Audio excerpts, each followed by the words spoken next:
Je viens de découvrir que Sol et Jules étaient dans la même maison à Déniquer. Non, comment est-ce possible? Pendant l'attaque de Nino, ils étaient là-bas. Yéen laa bëgg xaw ma da ngeen di cooy la xaw ma da ngeen di dëmu dama bëgg ngeen nekk nit. moo tax nga dëgër bopp ah ba léegi maa ngi wax ak yow 3 chances nga amoon yàq nga benn bi léegi ñaar moo la dese. Quand est-ce que vous allez me foutre la paix? bis boo demee ba décider de défendre sa bopp. man la Zaman ngeen xamul maay kan xam ngeen seen chef nii naa ngeen laaj ko kuy teg sax tamit xam naa ne daf ma diw bër bi pour mën a jot ci Jules mais tey mu koy drogué mu wax ma képp ko ci point am moyen de pression. À partir de maintenant, je précise bien à partir de maintenant, Ladji va se défendre.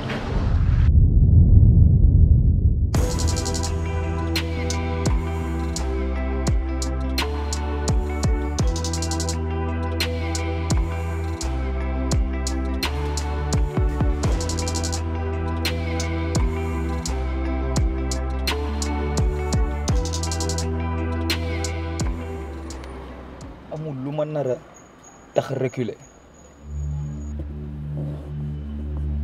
du mbindeef du dara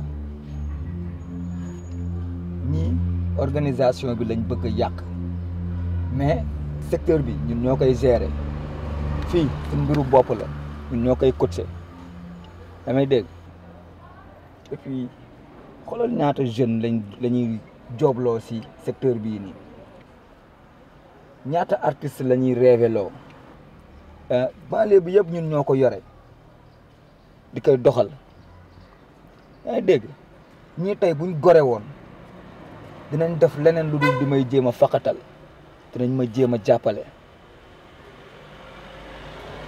waaye dara ñoom la rek mais li ma lay xamal mooy guerre bi déclaré naa ko comme li ma la wax fii secteur bi ñun ñoo ko moom ñun ñoo koy protéger muy Aïda si boppam muy Dev muy Sol kuñ si gis liquide leen fii mooy seen secteur yaa ngi dégg sama arme ngi foofu noonu si biir léegi récupéré ko ku génn ñu liquide ko comme xaj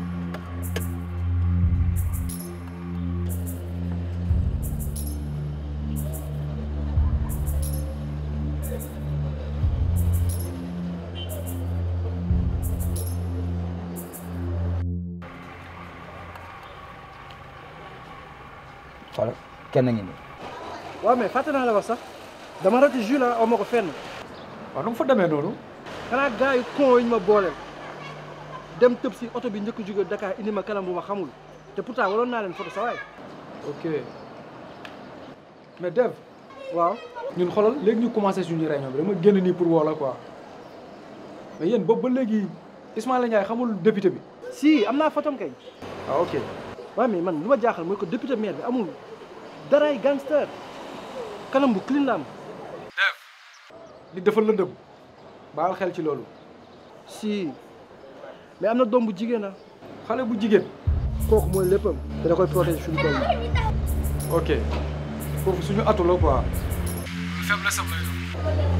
waaw ok maa ngi lay rappelé. hey girl. on se connaît. yow yaa ma mujjee xool ci ay bët da ngay lox xamee moom ba léegi. écoute Jona man du sama réputation may wax ak ay inconnu rawatina ci mbedd. yow amoo daraay policier loolu du sax sa mbir te man sax dama la bëgg xam sa jaar-jaar une invitation ça te dirait. eh xoolal bàyyi sama saag yow te lan la. la nga may def da nga may jàpp.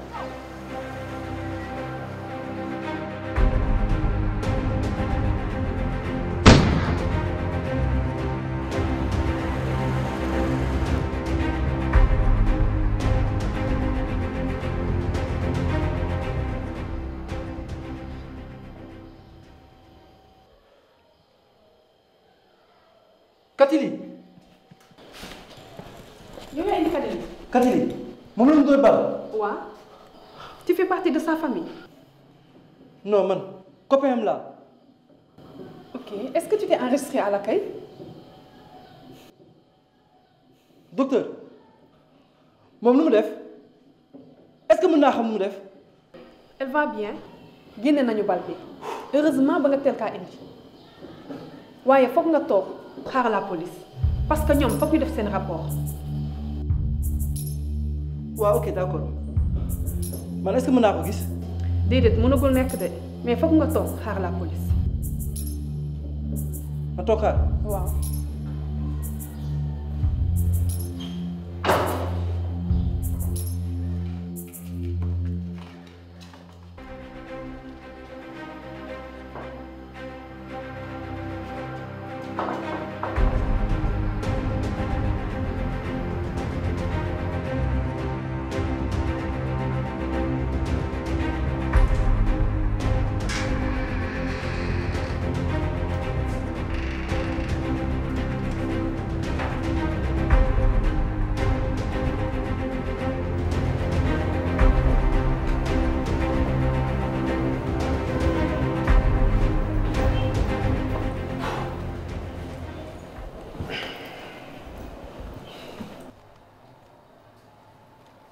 sa gars yi.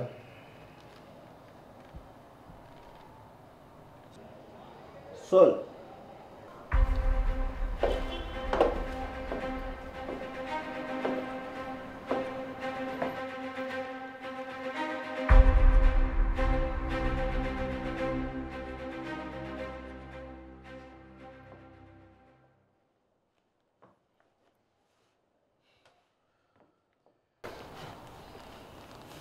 Alors, cette réunion consiste à élaborer un plan de kidnapping de Capo pendant son transfert de main. Mais li ma xaw a jaaxal mooy Jules nekk fi te da ngeen ma leeraloon ne loolu du doon problème. Jules dafa émotif instant bi mën na nekk sax ci ay loxo yaayam.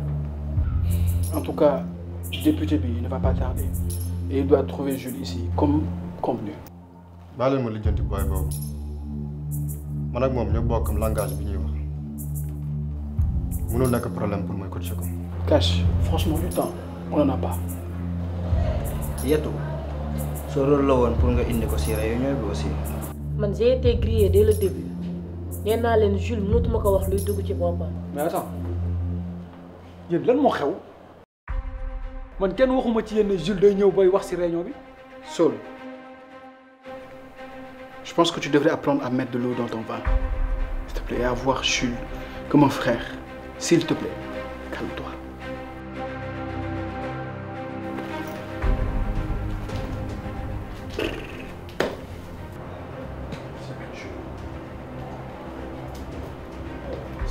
salaamaaleykum sama gars yi. Sol naka mu.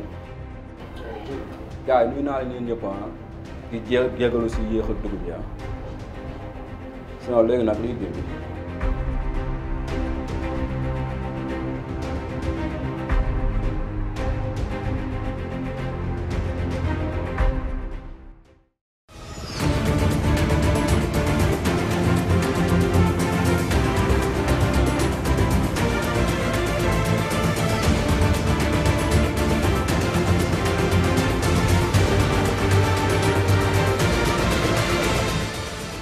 Téléspectateurs, bonjour. Nous ouvrons cette nouvelle édition du journal avec l'invité de la rédaction, Madame Tine, procureure de la République. Bonjour Madame. Bonjour. Alors, la question que tout le monde remue à travers les lèvres, c'est est-ce que ce pays est en sécurité? Vous savez, la sécurité est un terme aléatoire. Elle varie selon les aspirations de la société. Nous sommes en sécurité, oui. Car il est possible aujourd'hui de vendre dans la rue jusqu'aux heures tardives du soir. La police effectue des patrouilles H24 dans des zones réputées inaccessibles, voire dangereuses. La circulation des biens et des personnes n'est pas encore une équation dans ce pays, même s'il y a des efforts à fournir dans ce sens. Oui, mais lorsque vous dites que la police se rend dans des zones dangereuses, c'est son devoir de protéger les citoyens. Ce n'est pas une sorte de victoire, si je peux m'exprimer ainsi. Oui, mais ce n'est pas évident. Vous savez, l'État fait beaucoup d'efforts pour mettre à notre disposition assez d'hommes et des moyens matériels adaptés à la maîtrise de la situation. Pourtant, les bus arrêtent de circuler à 21h pour un pays qui aspire au développement. Madame, l'arrêt de circulation des bus est dû à un problème commercial. Un manque de clients, tout simplement. Ben, que faites-vous des bus de l'État? Ils arrêtent de circuler parce que la justice n'a toujours pas encore mis la main sur des bandits, tels que Saul et Jules. L'affaire Jules et Saul est pendante à la justice. Je ne saurais en parler ici sur votre plateau. Madame, est-ce que la chef des divisions criminelles, Nina, a été nommée spécialement pour boucler cette affaire qui a fait couler beaucoup de salive? Comme je vous l'ai dit, je ne saurais en parler. Cependant, l'agent Nina a été nommé suite aux bavures qui ont eu à la direction de la police. Je ne citerai pas d'exemple, mais sachez que l'État essaie d'apporter la meilleure sécurité auprès de ses citoyens. Ma dernière question, Madame le procureur. Êtes-vous au courant que l'opposition est en train de faire de ces criminels que vous traquez de véritables leaders, des exemples de la jeunesse? L'affaire Saul Jules risque-t-il pas d'être un champ de bataille politique? Je ne m'occupe pas des intentions politiciennes de chaque camp, car je vous rappelle que ma mission est de veiller à la sécurité de la République.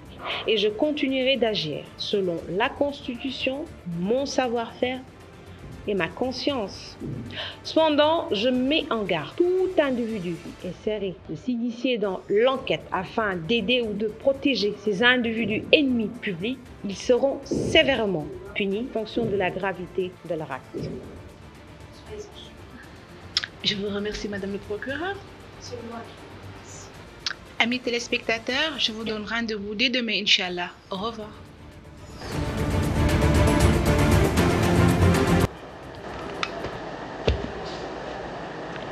Ces blabla politiques ne font que perturber mon flic à moi.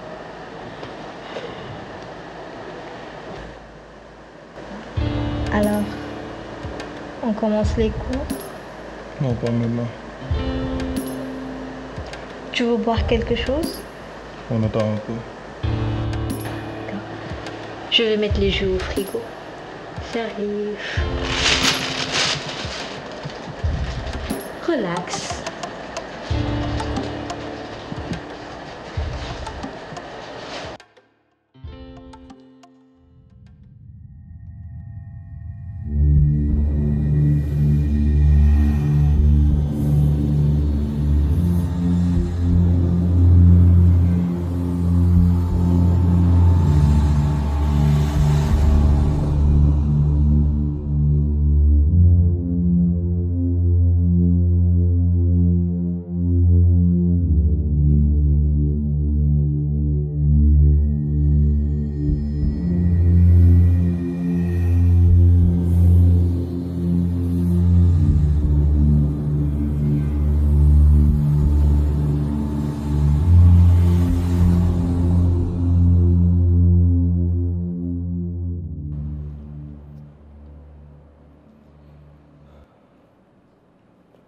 Ce qui va se passer demain devrait être traité dans la plus grande confidentialité.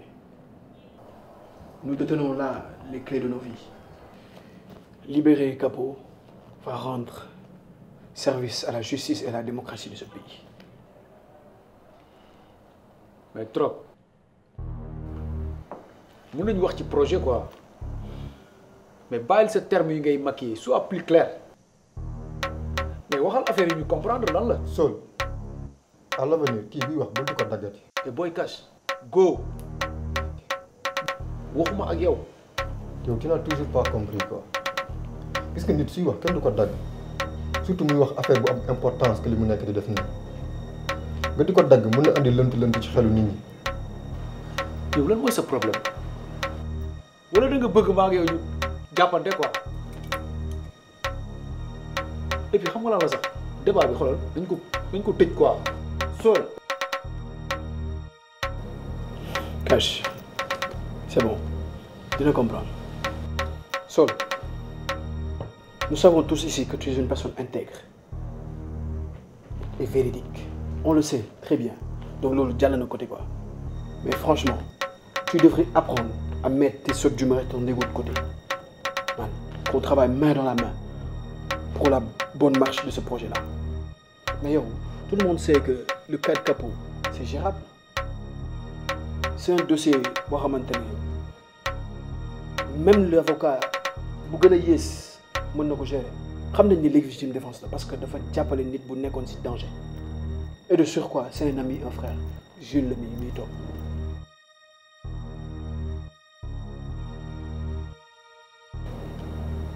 Et oui et tout je maîtrise très bien ce dossier-là. Administration pénitentiaire bi su pertee Capo pour le moment avantage la pour ñun ñëpp te bu boobaa député bi da koy jël def ko affaire de population. Et quand la population s'implique affaire bi day jël beneen couleur.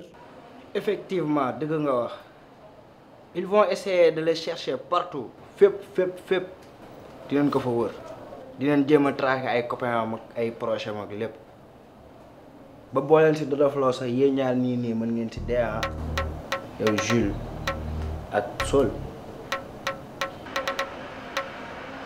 ok bon man su ma leen déggee yéen ñëpp li ma comprendre mooy yéen bëgg teg benn opération militaire fexe génnee Capo ci jeel bi su loolu weesoo yéen teg benn procès bu bees boo xam ne daf ñu mun setal ñun ñëpp ñu mun a amaat suñu liberté ñu dox suñu ay soxla.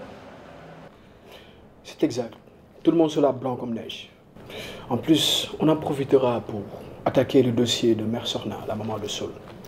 Parce que franchement, elle a été emprisonnée injustement.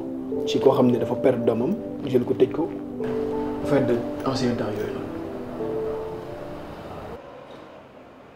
Bon man moom je suis partant à 100%. Il suffit ngeen wax ma lan laay def ma def ko. mais du yombee noonu Jules.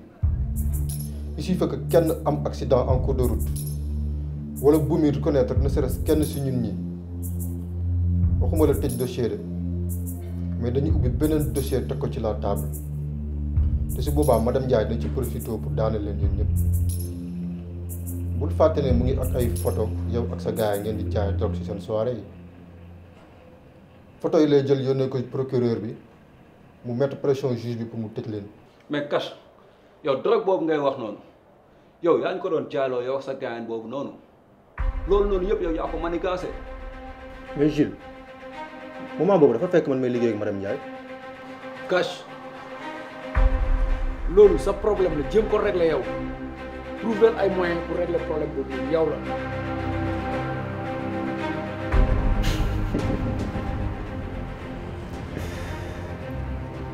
Hey les gars pour le moment nañ jéem a suudewu nekk famille affaire député bi dafa important s'il vous plaît buñ ko yàq.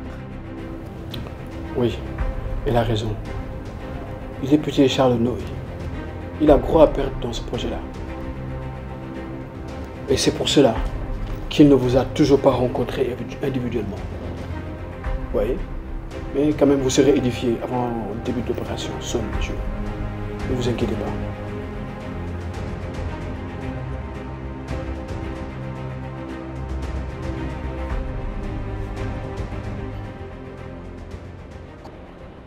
Monsieur l'agent, pouvez-vous me passer les menottes? Toi, on dirait que tu aimes t'amuser avec le feu. Oui, c'est vrai que c'est ma nature.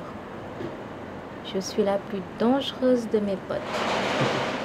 Contre ce gars, ils sont pas dangereux. C'est toi qui le dis.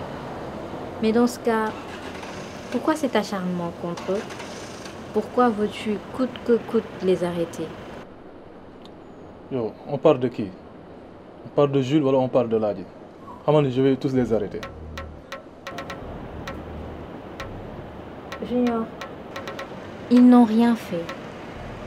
Ils n'ont pas tué votre collègue. Regarde-moi dans les yeux. Je te le jure.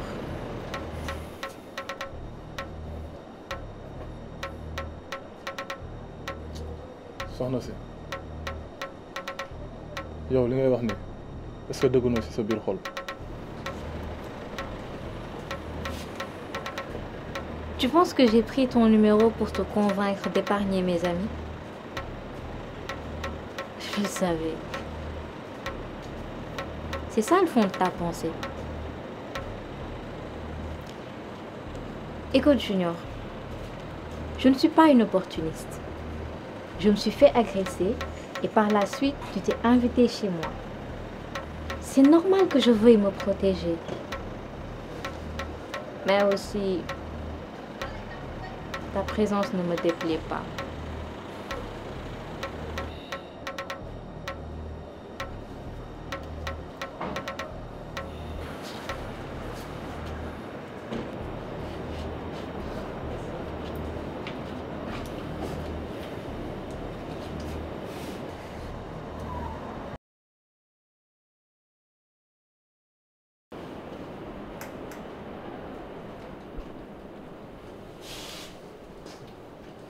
Attends, laisse les verres. Viens. Je vais te montrer quelque chose.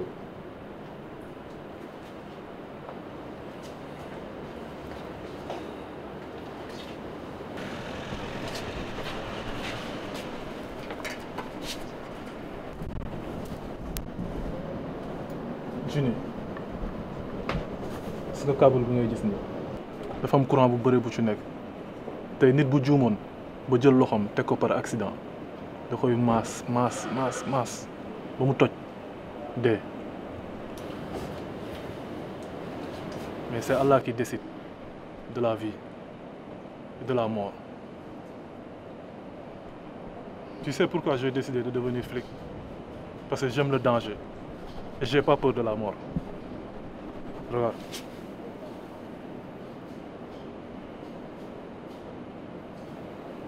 Ferme les yeux.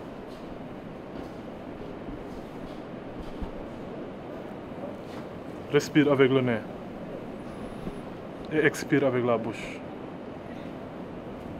Fais-moi confiance. Fais-moi confiance. Tu vois, Wallahu ya alam. C'est Dieu qui sait.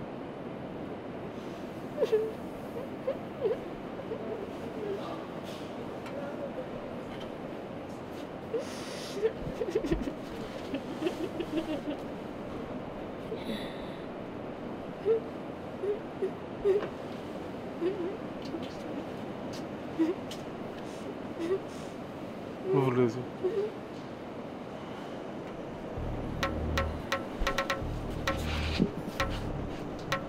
Vas-y. Allez, vas-y.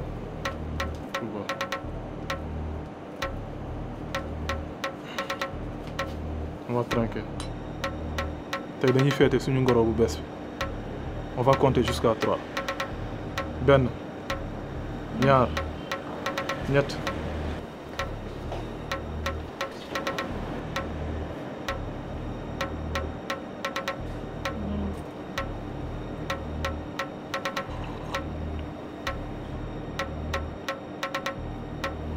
C'est vraiment belle.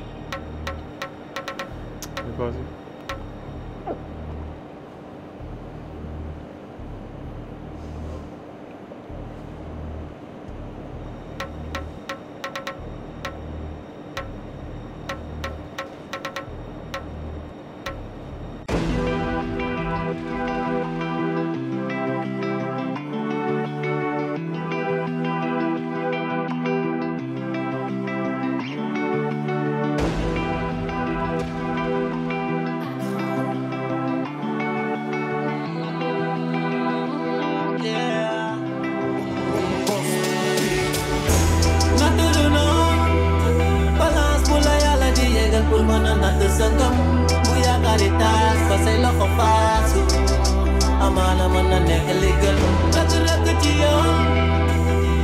Si sa life amana boko robeta jeg li gën mel ni ko bëri doo foog nga lambaay